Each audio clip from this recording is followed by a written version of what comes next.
Meaning of Edinburgh rock. Edinburgh rock. Edinburgh rock.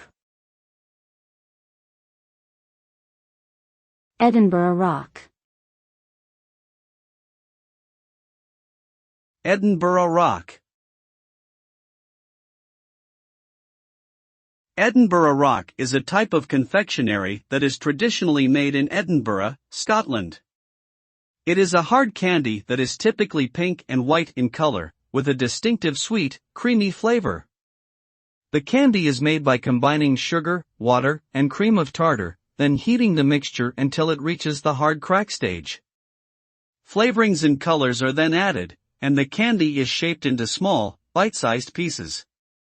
Edinburgh rock is a popular souvenir item for visitors to Edinburgh, and is enjoyed by many people around the world for its unique taste and texture.